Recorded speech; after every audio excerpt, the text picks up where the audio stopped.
afirmativas. Essas 5 afirmativas da reforma não foram escritas pelos primeiros reformadores, e sim depois que, observando aquilo que eles creram, se sistematizou. E hoje toda a igreja cristã evangélica, independente se são arminianos, como a grande maioria no Brasil, ou se são reformados, como nós, calvinistas, adotam as 5 solas, porque ela é a base da fé protestante.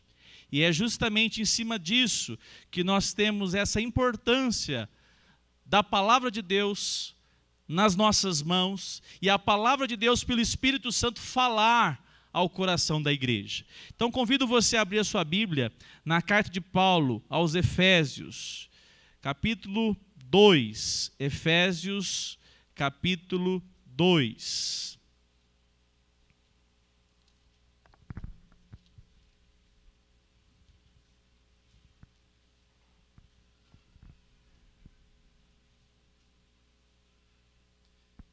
Diz assim a palavra de Deus, Efésios capítulo 2, eu lerei do verso 1 ao verso de número 10.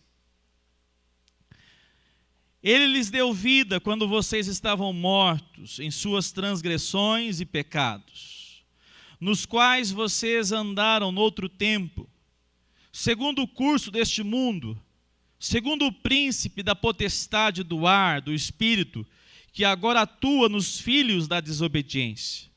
Entre eles também nós todos andamos no passado, segundo as inclinações da nossa carne, fazendo a vontade da carne e dos pensamentos. E éramos por natureza filhos da ira, como também os demais. Mas Deus, sendo rico em misericórdia, por causa do grande amor com que nos amou, e estando nós mortos em nossas transgressões, nos deu vida juntamente com Cristo. Pela graça vocês são salvos, e juntamente com Ele nos ressuscitou, e com Ele nos fez assentar nas regiões celestiais em Cristo Jesus. Deus fez isso para mostrar-nos, nos tempos vindouros, a suprema riqueza da sua graça, em bondade para conosco em Cristo Jesus. Vamos juntos o verso 8? Porque pela graça vocês são salvos, mediante a fé, e isso não vem, é dom de Deus, não de obras para que ninguém se glorie, pois somos feitura dele, criados em Cristo Jesus, para boas obras, as quais Deus de antemão preparou para que andássemos nelas. Amém. Senhor, obrigado pela tua palavra. Somos totalmente dependentes do teu Espírito. A tua palavra foi lida. Aplique, Senhor, em nossas vidas com todo poder, com toda misericórdia, com toda graça sobre os nossos corações, Senhor. Como povo de Deus, nós precisamos da iluminação do Senhor. Nós precisamos do teu despertamento e nós queremos e desejamos ser alimentados pelo Senhor. Ilumine nossa vida nesta hora por meio da tua palavra. Direciona-nos conforme a tua palavra. Nós oramos assim em o nome de Cristo Jesus. Amém. Amados irmãos, esse aspecto, somente a graça, é um dos temas tão importantes da reforma protestante. Nós tínhamos até então, antes do século XVI, 1517, a reforma acontece com as 95 teses pregadas na igreja, na porta da igreja de Wittenberg, uma região onde Lutero morava. Foi colocada lá porque a igreja era o local onde a comunicação era feita à sociedade. Se tinha algum nascimento, se colocava lá. Alguma informação de utilidade pública se colocava lá. Lá era o mural, lá era o Instagram da época. E essa comunicação foi feita por Lutero colocando as 95 teses. 95 pontos refutando a doutrina católica romana que se praticava naquele contexto. Entre elas, nós falamos domingo passado, a principal, as indulgências, onde alguém conquistava a salvação para si ou para outro, por meio de uma compra, por meio de uma adesão de uma carta assinada de maneira oficial pela Igreja Romana, e essa dádiva era dada a quem assim entregasse esse valor, essa oferta, para então se obter perdão de pecados. Nós temos nesse contexto do século XVI uma grande crise na igreja e na cristandade.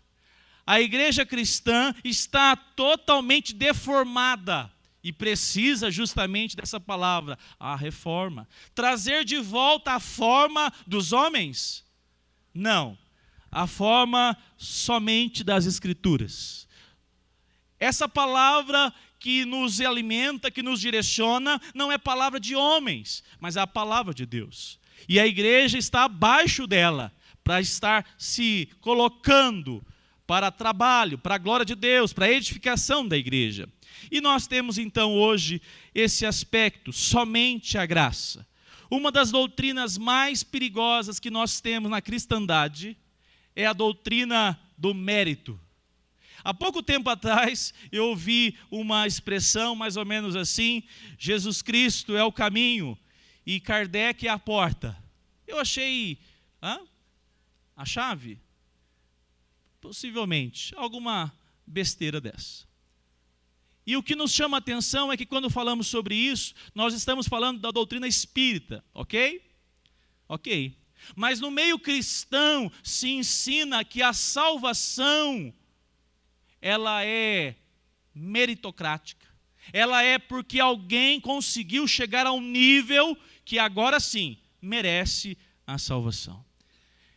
E quem ensina assim desconhece a palavra de Deus, desconhece o que nós temos, como Paulo escreve aos Efésios. A doutrina mais famosa nesse contexto é o pelagianismo, doutrina de Pelágio, que no caso os romanos adotam ela por excelência. Nós temos a doutrina paulina, que Agostinho de Hipona adotou antes de João Calvino. Agostinho de Hipona, no século III, já estuda a palavra de Deus e tem nela, de maneira graciosa, a salvação, favor de Deus sobre todo aquele que o Senhor mesmo chama, e esse responde por uma fé que Ele mesmo também dá. Amém? Louvado seja Deus por isso. A palavra de Deus aqui em Efésios 2, nós vamos observar alguns detalhes importantes. Observe comigo, no capítulo 2, diz assim: Ele lhes deu o quê? Vida. Quando vocês estavam semi-mortos, enfermos, no CTI. Não, mortos. E é interessante, porque o que nós vamos ver aqui é identificar o processo que a Polícia Civil faz, os peritos fazem, para examinar um corpo, para examinar uma pessoa. Como é que é o nome disso? Faz a autópsia. E identifica, morreu por isso. Morreu por esse motivo. Identificado a razão da morte. Nós vamos ver nesse capítulo 2 qual é a condição do homem. Do homem, seja ele grego, seja ele judeu como Paulo, seja como os efésios, gregos. A condição, Paulo nos apresenta: Deus nos deu vida. E aquelas pessoas estavam ouvindo isso, e a igreja dos Efésios entenderam de que vida está sendo falado. Essa vida se trata de fato da nossa alma, da nossa condição de se relacionar com o Criador. Porque lá no Éden, o homem foi afastado da presença de Deus, e por causa do seu pecado, o rompimento aconteceu. Perdeu-se a conexão com Deus. E a palavra de Deus nos apresenta então, que agora, se nós tivéssemos aqui um especialista, e o especialista é o Espírito Santo, para fazer uma autópsia em você, em mim, sabe qual seria o diagnóstico? Depravação total. Seria o diagnóstico de cada um de nós. Afastados de Deus, não possuímos nenhum bem. E todo homem que nasce sobre essa terra, inclusive a minha adorável, essa palavra no amor, né? Essa princesinha que está vindo aí, já nasce pecadora no ventre. Porque a palavra de Deus diz que o homem não produz o pecado, ele é fruto do pecado. É o que nós chamamos pecado. Muito bem, dona Fátima Góes, reformada cada dia mais, aleluia. Já foi do reteté, mas sempre foi de oração, perseverante e estudiosa da palavra. Para a glória de Deus, né? A depravação revela que o nosso coração, ele não tem nenhuma iniciativa em satisfazer a justiça de Deus. Observe por você. Observemos nós os nossos pensamentos. Eu achei chocante o pastor Augusto Nicodemos. Quem viu esse vídeo lá no Instagram? Segue essas coisas boas no Instagram, viu? Segue essas coisas boas, que alimenta a sua mente com coisa boa. Augusto Nicodemos disse assim: eu não me lembro de muitas passagens bíblicas que eu já li várias e várias vezes.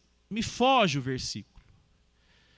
Mas o meu primeiro filme pornográfico, com 15, 17 anos, ainda vem à minha mente essas imagens.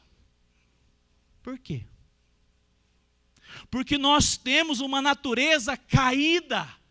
Ela absorve todo o mal e tem alguns males que deixam consequências para o resto da nossa vida aqui. Porque nós ainda temos um corpo corruptível. Um corpo que testifica que de fato recebemos a semente corrompida chamada pecado.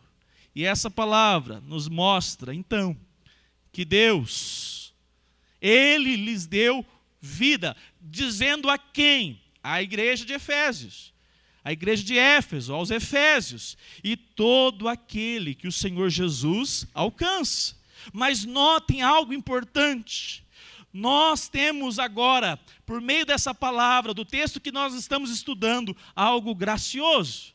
Lá em João capítulo 5, verso 25, diz assim: em verdade lhes digo, que vem a hora, e já chegou, em que os mortos ouvirão a voz do Filho de Deus. 5:25, João. E os que ouvirem, qual que é o final? Viverão. Viverão. Eu falei pela manhã aqui. Eu acho que sim, viu? Estava pensando, repensei bem. Os 3 lá atrás sempre ficam pendurados lá. Toda a igreja aqui, semear, será salva em Cristo Jesus. Ó Senhor, confirma isso.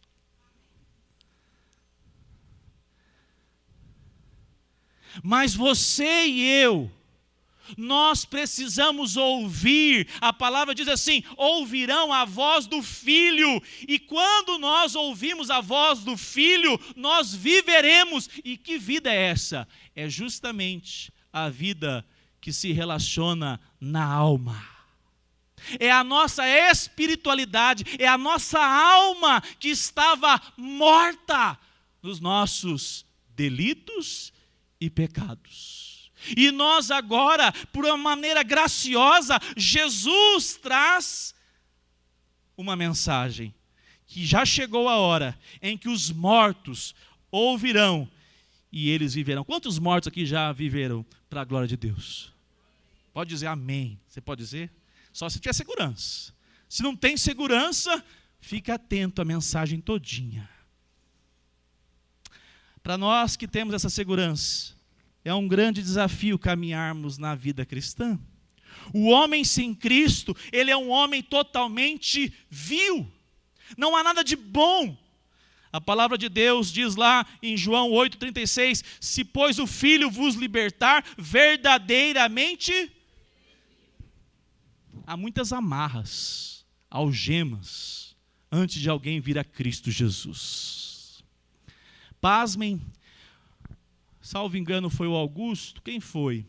Que depois de pregando muitos anos, eles participando de um congresso, presbíteros, participaram de um congresso juntos, dobraram os joelhos e disseram assim, Senhor, eu achei que tinha de fato ouvido a tua voz, mas parece que de fato eu caminhei convencido e não convertido pelo teu Espírito. Quebranta-me, Senhor, porque hoje eu ouvi a tua voz. Faz de mim um homem usado para a tua glória. Sabe o que isso significa? Que você pode ter função eclesiástica, você pode estar 30 anos na igreja presidente do Brasil, você pode estar em qual área for, você pode ser pastor, você pode ser o que for, se não houver essa palavra vida, essa palavra de trazer sobre o homem pecador vida, ele vai morrer nos seus delitos e pecados com toda a função e toda a experiência eclesiástica que possuiu a vida toda. A palavra de Deus nos diz que essas amarras, uma delas é a religiosidade. Um perigo, um grande perigo que nos assedia dia e noite. A palavra de Deus, pelo puritano Thomas, deixa eu lembrar o nome dele aqui, é o Hudson. Notei e pulou. Depois eu vou lembrar o nome dele aqui. É um puritano que diz o seguinte, achei muito interessante a afirmação dele.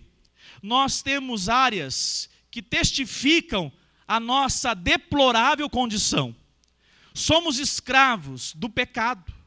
Todo homem sem Cristo, você é pecador? Não pode dizer amém, não? Você só fala amém quando é coisa boa, né? Você é filho de Deus. Amém. Eu aprendi uma frase essa semana. Você é o ponto fraco de Deus. Misericórdia. Você já pensou? Tem gente que ensina isso. Você é o ponto fraco de Deus. Deus te ama, você é o ponto fraco. E Deus olhou para você e falou, você é tão bonitinho. É isso que a Bíblia aponta? A Bíblia aponta que nós, João 8,34, Evangelho de João, capítulo 8, aqui na tela para você ler comigo, diz assim, em verdade vos digo, que todo aquele que comete pecado, é escravo do pecado. O homem não tem nada que chame a atenção de Deus. O homem não possui nada, nenhum mérito. Na realidade, sem Cristo, ele é escravo. E nós que fomos alcançados por Cristo, sabemos muito bem como é desafiador vivermos uma vida cristã, tendo a nossa natureza pecaminosa. Mas nós temos uma dádiva maravilhosa, 2 Pedro 2,19, me ajuda aí com rapidez aí, por favor. Diz assim, prometendo-lhes liberdade, sendo eles mesmos servos da corrupção, porque de quem alguém é vencido, do tal faça também servo. Escravo do vencedor. Ou seja, se você não consegue vencer o pecado, e o que é vencer o pecado, pastor? Quer dizer que eu agora não erro mais? Não. Mas você agora, quando nós estávamos, como diz o texto aqui, o texto está dizendo que nós éramos escravos, porque o pecado escraviza, você não tinha vontade de deixar de pecar. Quem já chorou por causa do pecado? Esse é um bom testemunho. Não é para ninguém ver, não. É para a glória de Cristo. Porque todo pecador que agora tem a graça da salvação. Ele agora, diante do pecado, ele se entristece, ele luta, ele cai, mas ele clama pelo Senhor. É essa perspectiva, mas quem não foi alcançado, não tem. Todo homem, por natureza, é servo das suas luxúrias, um escravo do pecado e escravo das criaturas. Nós temos visto cada dia mais um mundo materialista, corrupto, que algema as pessoas na corrupção, no desejo da ganância, e isso algema as pessoas. Satanás é um artesão que vai trabalhando de maneira sorrateira e vai prendendo as pessoas. E quando elas veem, estão totalmente algemadas e mais, sem desejo algum de afastar-se de tudo isso. Um segundo aspecto, o homem, diante do pecado, ele é escravo não somente do próprio pecado, como também do diabo. 2 Timóteo capítulo 2, verso 25 e 26. 2 Timóteo 2, 25 e 26. Diz assim: disciplinando com mansidão os que se opõem a ele.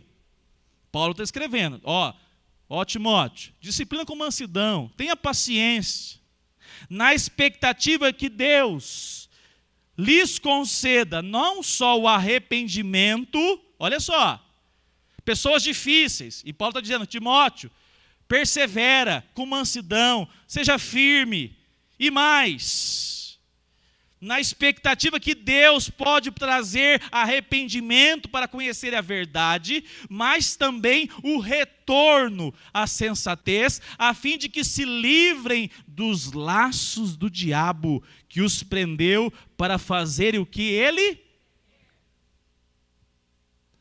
Nós éramos algemados, nós éramos totalmente alienados de Deus.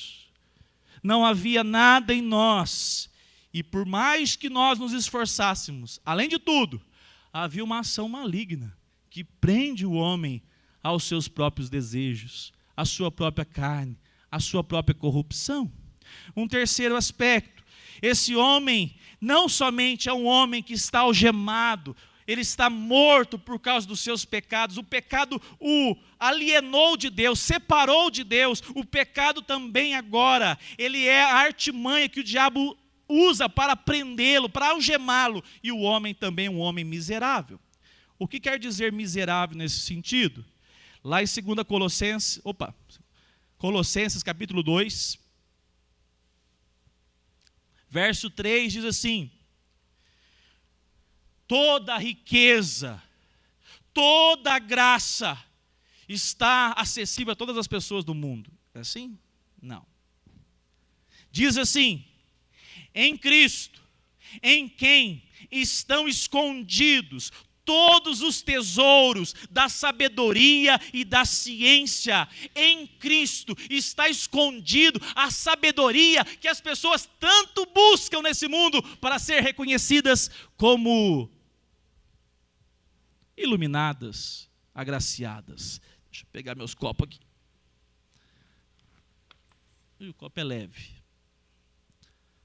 Quando nós vemos tudo isso, nós temos que refletir.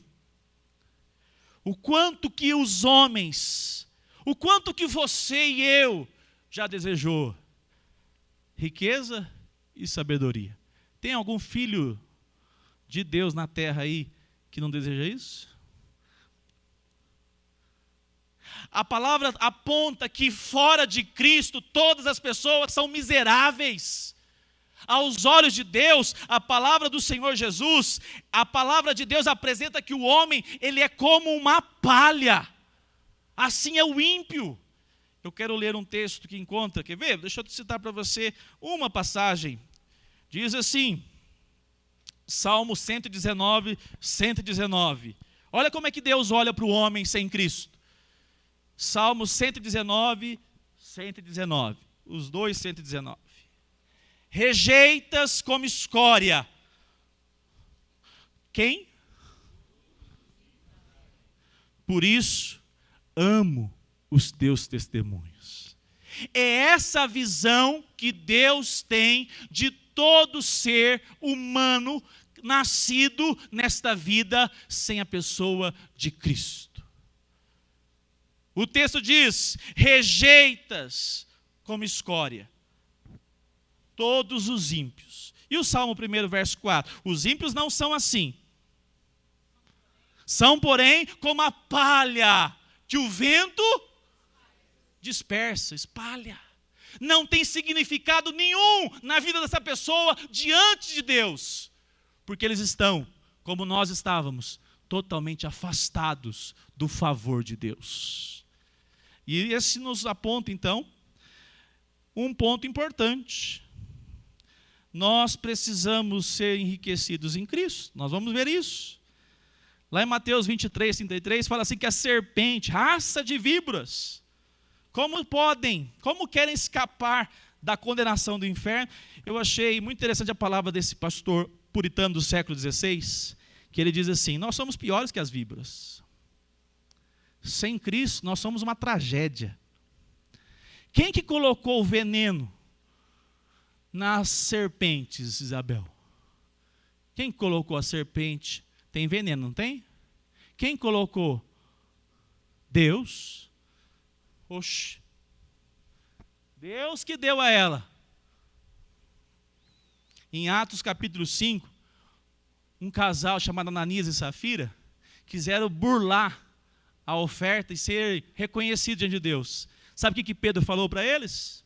Disse assim: Ananias, por que você permitiu que Satanás enchesse o seu coração para que mentisse ao Espírito Santo? Olha, piores que a serpente. Porque quem colocou o veneno na serpente foi Deus. E quem coloca o mal no nosso coração é Satanás. Sem Cristo, estamos arruinados. Sem Cristo, estamos em apuros.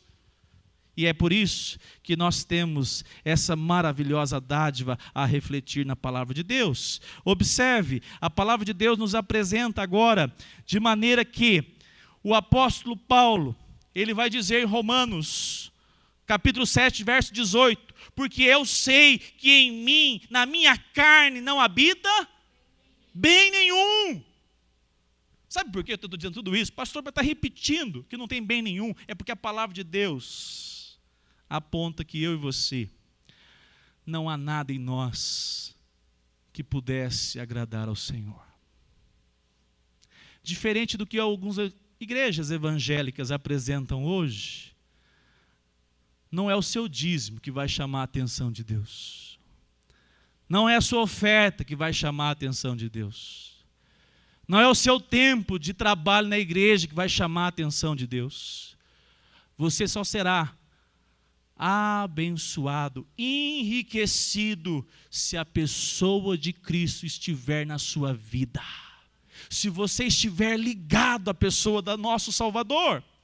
O apóstolo Paulo faz um contraste entre dois modos de vida aqui no capítulo 2 de Efésios.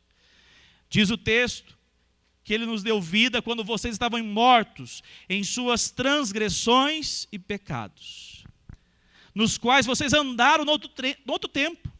A ideia aqui é de alguém que está cego, alguém que está em trevas, não consegue discernir a vereda, o caminho. E agora, em Cristo, nós somos iluminados e enriquecidos.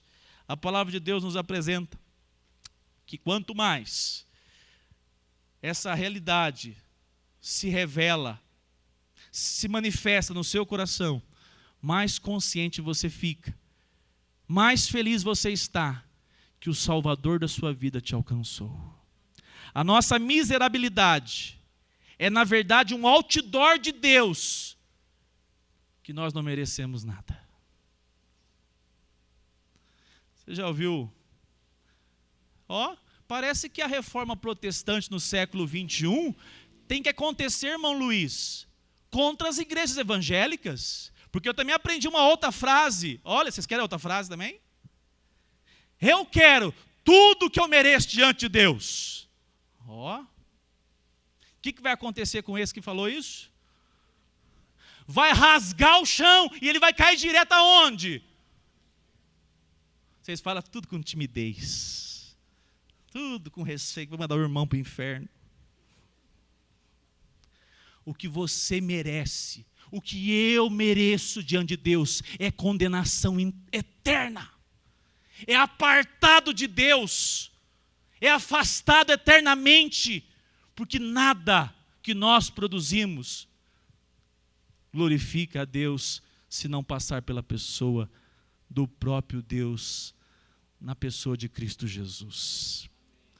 Vamos abrir o palácio amoroso de Deus sobre nós?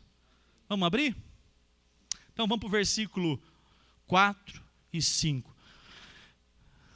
Hendricks diz isso: as portas do palácio amoroso de Deus se abrem agora por meio do apóstolo Paulo, no versículo 4 e versículo 5. Diz assim: antes da fundação do mundo, perdão, estou no 2, errei aqui, verso 3, capítulo 2, verso 4, diz assim: mas Deus, sendo rico em misericórdia, Ele é o quê? Rico em misericórdia, por causa do grande amor com que nos amou. E olha o 5, vamos juntos? E estando nós em nossas transgressões, nos deu juntamente pela graça. Aleluia. Amém. O apóstolo Paulo anuncia aos Efésios e a toda a igreja do Senhor Jesus o plano misericordioso dele sobre a sua vida, sobre a igreja que ele mesmo chama. O amor de Deus foi derramado. E lá em Romanos capítulo 5, verso 5 diz assim, nós lemos hoje: porque o amor de Deus é derramado em nosso coração. Por quem? Pelo Espírito Santo. É por isso que o seu coração em Cristo tem a alegria de dizer: eu não merecia nada, mas o Senhor me alcançou com um grande amor, e eu sou grato eternamente. Vamos falar uma palavra diferente? Vamos falar comigo então. Pastor, não olha para o lado e diz para o irmão que ele é um pecador, não. Não, isso aí a gente não pratica aqui, não. Diz assim: ação monergística. Fala firme. Ação monergística. A salvação do Senhor Jesus sobre a sua vida não tem sinergia, não tem sua participação, é toda de Deus. Por isso que é monergística, vem de Deus sobre as nossas vidas. E esse copo só pode ser incrédulo, miserável, caindo no meu pé. Romanos 5:8, vamos ler juntos? Mas Deus, cadê a velocidade aqui na tela? Vamos lá. Mas Deus prova o seu próprio amor para conosco, pelo fato... Aleluia! Cristo morreu por você porque Ele viu que você ia se arrepender, ia ser bonzinho. Misericórdia. Diz o texto que Cristo morreu por nós, sabendo Cristo que nós éramos pecadores, sem nós merecermos nada, e é assim mesmo, Ele morreu por nós. Louvado seja o nosso Salvador. Não sobra nada para você, pecador, e para mim. Nós louvamos o nosso Redentor, porque Ele é o Salvador das nossas vidas. Uma obra que nem Moisés, nem Abraão, nem Davi, nem o apóstolo João poderiam fazer por mim e por você. Romanos 8, 38 e 39. Tá bom. Obrigado. Essa igreja tem diaconisa também. Fala para os IPB, fica bravo. Romanos 8, 38 e 39. Porque eu estou bem certo. Vamos juntos? Romanos 8, 38 e 39. Porque eu estou bem certo de que nem a morte, nem a vida, nem os anjos, nem os principados, nem as coisas do presente, nem do porvir, nem os poderes, nem a altura, nem a profundidade, nem qualquer outra criatura poderá nos separar. Nosso Senhor. A sua garantia da sua salvação não está nas suas obras, está em Cristo Jesus. A nossa salvação vem do Senhor. E Ele nos chama de maneira graciosa. Pela graça vocês foram salvos. O seu amor é visto sobre mim, é visto sobre você, que somos culpados e indignos. É por isso que quando nós olhamos para a santidade de Deus, nós temos que clamar por misericórdia. O pastor avivalista dos Estados Unidos ali, o Pecadores na Mão de Deus Irado, Jonathan Edwards, uma certa vez, eu sempre conto esse caso, ele sentado no primeiro banco da sua igreja, um pregador visitante pregando o evangelho, ele cai em copiosa oração, chorando. Um dos homens mais consagrados ao Senhor Jesus, da época dos avivamentos na América e na Inglaterra. Mas diante da santidade de Deus, nós que somos miseráveis pecadores, nós só temos uma postura de dizer: Senhor, tem misericórdia de mim, porque o teu amor, ele é imerecido, a tua graça é maravilhosa e me alcançou. Quem sou eu, Senhor, diante do teu grande e maravilhoso amor? A misericórdia se compadece, a graça perdoa.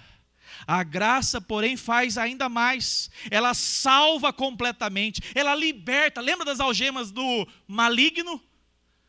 Lembra das algemas do pecado?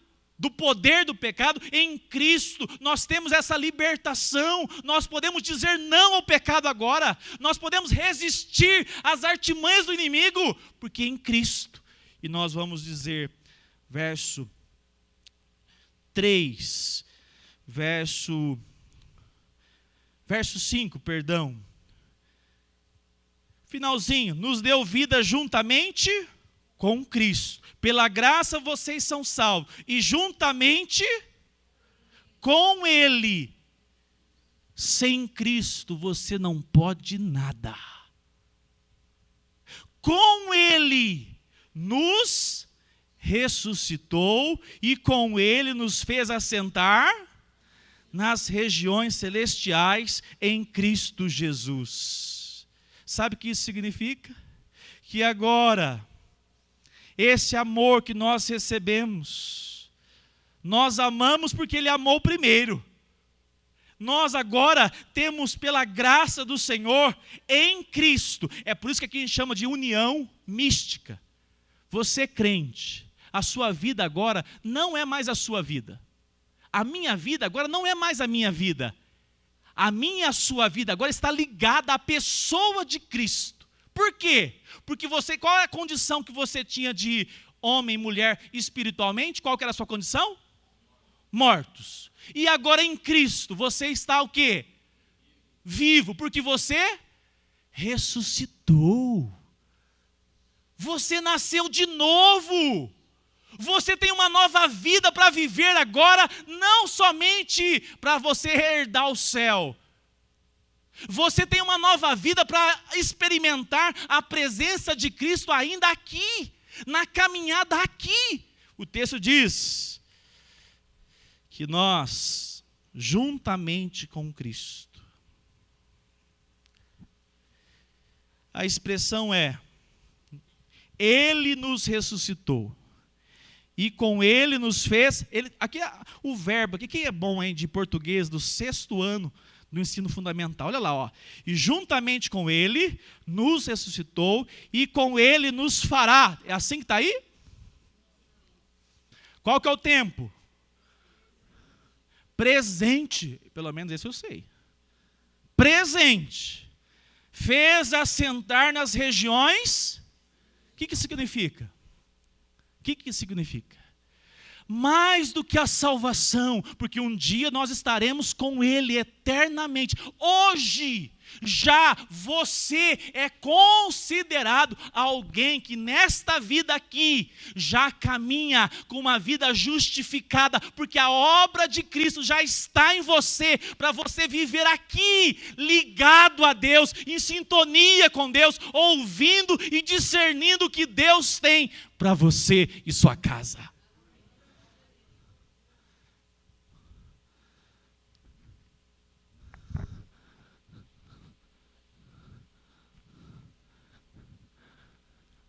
Tirou o tampão do seu ouvido.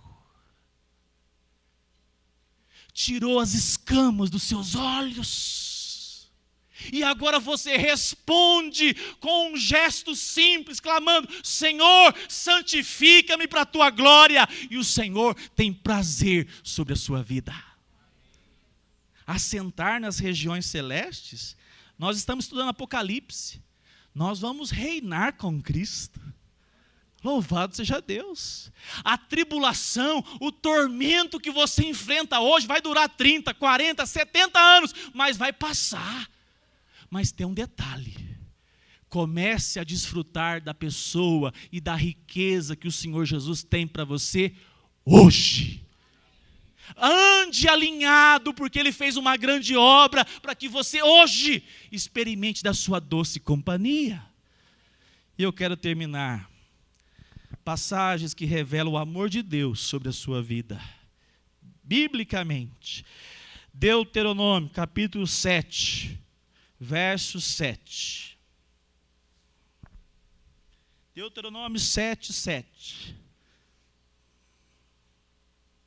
Aqui na tela, mais rápido. O Senhor, vamos juntos? O Senhor os amou e os escolheu. Não porque vocês... pois vocês eram o menor de todos. Ou seja, Deus escolheu, não é porque você é bom, não. Deus escolheu pela sua graça. E diz o texto sobre Israel: mas porque o Senhor os amava. Que maravilhoso isso. Como é que você fica sabendo que Deus te ama? E a sua obra sobre a sua vida é irrevogável. Diz o texto: para cumprir o juramento que tinha feito aos pais de vocês. O Senhor os tirou com mão poderosa e os resgatou da casa da servidão, do poder de Faraó, rei do Egito. Isaías 48, 11. Na tela aqui para você ler comigo. Por amor de mim é que faço isso. Pois como seria profanado o meu? Porque Ele é um Deus de amor. Ele é um Deus de amor. Não darei a mais ninguém a minha glória. Por isso que nós somos uma igreja cristocêntrica. Os cânticos têm que ser cristocêntrico. De Gênesis a Apocalipse nós temos que encontrar Cristo, porque Ele é autor da nossa salvação. Daniel capítulo 9, verso 9. Ao Senhor nosso Deus pertence a misericórdia e o perdão, pois nos rebelamos contra Ele. E para terminarmos, profeta Oséias, capítulo 14, verso 4.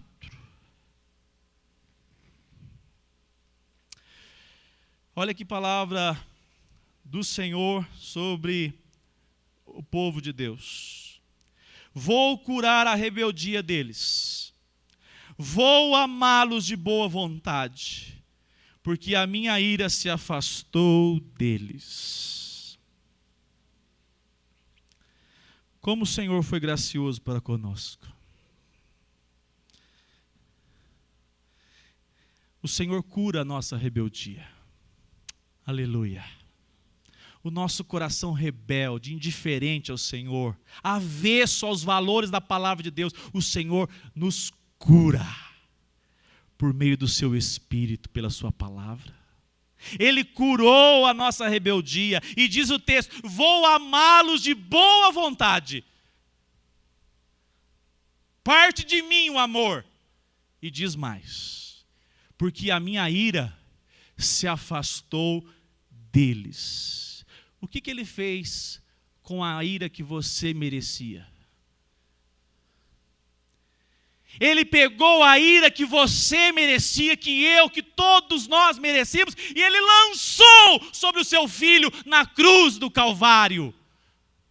E lá ele foi amaldiçoado por causa de você, por causa da igreja, de todas as eras. E Cristo se fez maldição no lugar que era para você ser maldito.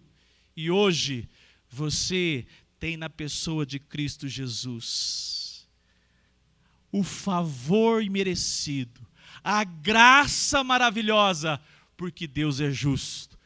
E a sua ira ele dispensou sobre o seu único filho. Ele é amor e ele é perfeitamente justo. Quero terminar. Nós estamos diante da palavra de Deus, juntamente com Cristo. O Senhor nos ressuscitou para que hoje nós pudéssemos observar a obra que Ele fez primeiro. Jesus morreu na cruz. Na cruz Ele morre. O pastor foi o William Hendricks, diz que o Senhor no paraíso, após a morte, Deus olha a obra de Cristo na cruz e diz assim: o perfeito, o Cordeiro perfeito foi morto, e a minha justiça foi vindicada, a minha justiça foi satisfeita. Volte, ó Cordeiro, volte e reassuma o seu corpo, porque a tua vitória será a vitória da minha igreja. Jesus ressurge com a justiça plenamente realizada, porque aquele lugar na cruz do Calvário era a sua e a minha condenação, mas Deus fez moer o seu Filho e aceitou o sacrifício de Cristo traspassado na cruz para nos garantir a salvação eterna. Eu quero orar com você e eu quero pensar a respeito.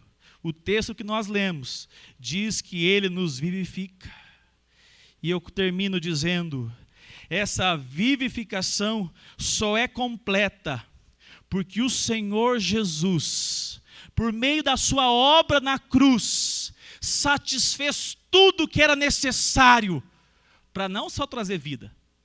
Trouxesse vida sem a obra da cruz, Deus era injusto, mas a obra da cruz foi completa. Ele trouxe para você, para nós, vida, e essa vida agora nós podemos ter em Cristo, porque tudo foi completamente satisfeito. E eu termino. O seu coração, o meu, nós agora experimentamos o desejo de agradar ao Senhor. Nós agora experimentamos o desejo de morrer para nós mesmos. Nós experimentamos o desejo de morrer para os pecados. E eu termino. Portanto, todos aqueles que agora estão em Cristo Jesus, nós temos sim provas, nós temos lutas, mas nós estamos ligados à pessoa de Cristo Jesus. Cristo Jesus, rico em misericórdia, nos alcançou. E eu termino dizendo: você já está enxertado na pessoa de Cristo. Nada que fazemos pode ser feito sem a pessoa de Cristo.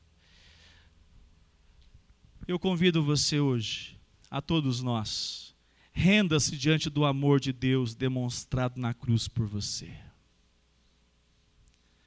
Viva a vida cristã celebrando sua riqueza. Você foi feito herdeiro, enriquecido, não te falta bem espiritual algum. Em Cristo Jesus nós temos acesso ao nosso Deus. Ele ouve as nossas orações. Nós fomos reconectados na presença do Deus Criador dos céus e da terra. E eu termino. Anuncie esse Cristo misericordioso e gracioso. Conte o seu testemunho. Conte que você é um miserável pecador que não merecia nada, mas Cristo Jesus o alcançou e será testemunho para a glória do nosso próprio Deus. Fique em pé, vamos orar.